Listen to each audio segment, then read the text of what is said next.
जीवन में हम अक्सर ऐसी शख्सियत या ऐसे लोगों से रूबरू होते हैं जिन्हें देख के हमें लगता है कि वाह क्या पर्सनैलिटी है, क्या बात करने का अंदाजा है, और ऐसा लगता है कि अपनी बातों से या अपने हाव भाव से मंत्र मुग्ध कर देता हो। ऐसे किरदार कभी कभी हम उपन्यास में पढ़ते हैं, कहानियों में सुनते हैं और कभी कभी रुपहले पर्दे में पिक्चर के रूप में भी देख लेते हैं।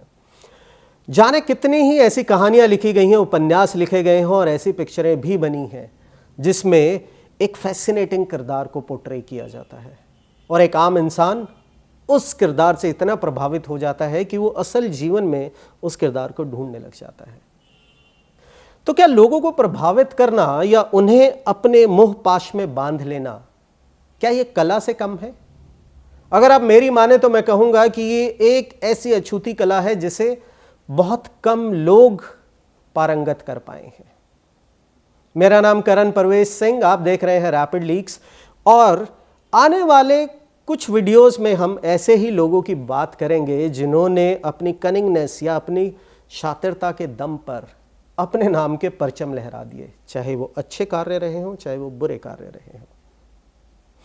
आज के इस वीडियो में हम बात कर रहे हैं 1912 में बिहार के सिवान जिले के बंगरा गांव में जन्मे मिथिलेश कुमार श्रीवास्तव की। मिथिलेश कुमार श्रीवास्तव, अगर आप नाम सुनते हैं तो शायद ही आपके दिमाग में कोई घंटी बजेगी, लेकिन जैसे ही मैं नटवर लाल कहूंगा तो आपके कान खड़े हो जाएंगे। कभी ना कभी अपने जीवन में आपने नाम जरूर सुना होगा। अगर कोई अधिक चतुर चालाक व्यक्ति आपको मिलता है तो हो सकता है किसी ने आपके सामने कह दिया हो कि बड़ा नटवर लाल बना फिरता है। सोचिए इस शख्सियत में कितना दम था कि उदाहरण के तौर पर इसे पेश किया जाने लगा। नटवर लाल पेशे से वकील थे, पर शायद वकील का पेशा उनके टैलेंट को अपने अंदर समेट नहीं पा रहा था। नटवर लाल की ठगी की अगर हम बात करें तो ऐसा कहा जाता है कि इसकी शुरुआत उनके पड़ोसी के खाते से पैसे निकालने से हुई। एक बार उनके पड़ोसी ने नटवर लाल को बैंक ड्राफ्ट जमा करवाने के लिए भेजा और नटवर लाल ने देखा कि वो अपने पड़ोसी के हस्ताक्षर की हूबहू कॉपी बना सकते हैं। बस फिर क्या था, वहीं से शुरुआत हुआ ठगी का सफर। इस सफर के दौरान पड़ोसी को तब ज्ञात हुआ जब नटवर लाल 1000 रुपये उनके खाते से निकाल चुके थे। पड़ोसी ने सबसे पहले उनके पिताजी को इत्तला दी। पिताजी से मार खाने के बाद मिथिलेश कलकत्ता की तरफ जाते हैं। वहां पर अपनी आगे की पढ़ाई शुरू करते हैं और अपने रोजमर्रा के खर्चे के लिए वहां के एक सेठ के बच्चे को ट्यूशन पढ़ाने लग जाते हैं। एक वक्त आता है जब उन्हें स्नातक की फीस चाहिए होती है और सेठ से वो पैसा उधार मांगते हैं। सेठ इनकार कर देता है और यहीं से दूसरी ठगी का आरंभ होता है। मिथिलेश ठान लेते हैं कि सेठ को मजा चखाना है और रुई की गांठ बेचने के नाम पर लगभग 2.5 लाख रुपए सेठ से ठग लेते हैं। इसके बाद मिथिलेश एक बात जान चुके थे कि ये कार्य उन्हें आनंद देता है और वो इस काम में पारंगत हो सकते हैं। तो यहाँ से शुरुआत होती है उस दौर की जिसके अंदर जाली कागजात बनाना, लोगों के हस्ताक्षर की कॉपी बनानी। इवन 1950 में पंजाब नेशनल बैंक को 6.5 लाख रुपए का चूना लगाया।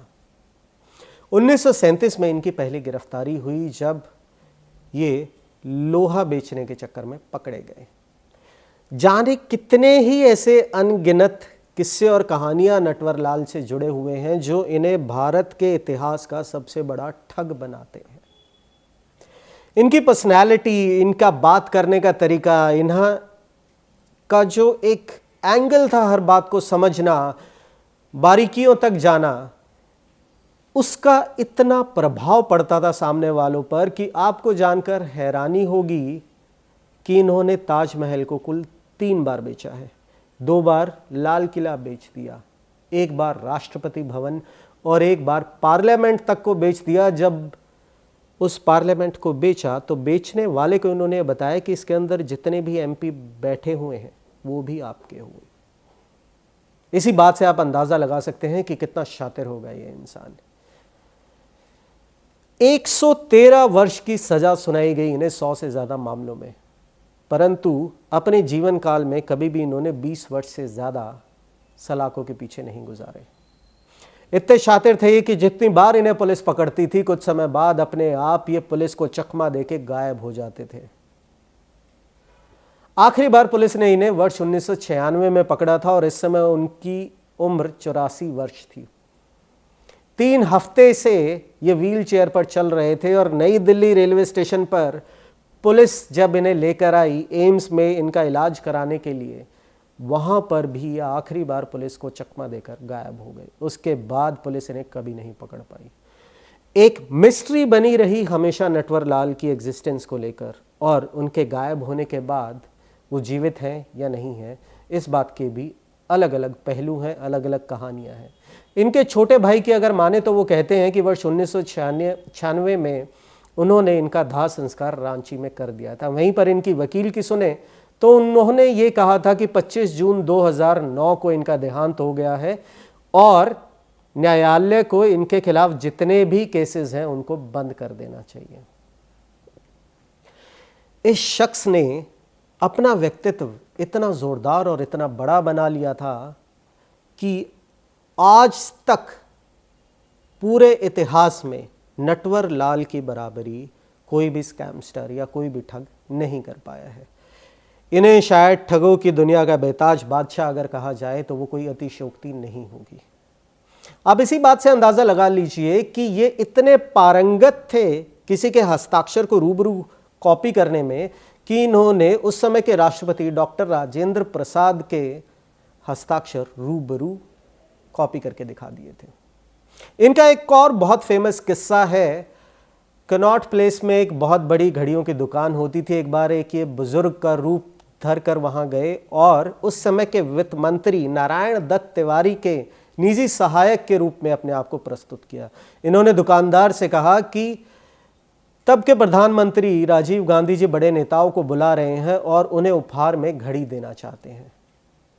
70+ घड़ियों का इन्होंने ऑर्डर प्लेस किया। दुकानदार थोड़ा सा हिचकिचाया, लगा कि कहीं मैं ठगा तो नहीं जा रहा हूं, पर इनकी बातों में, इनकी पर्सनैलिटी में इतनी कन्विक्शन थी कि वो इनके झांसे में आ गया।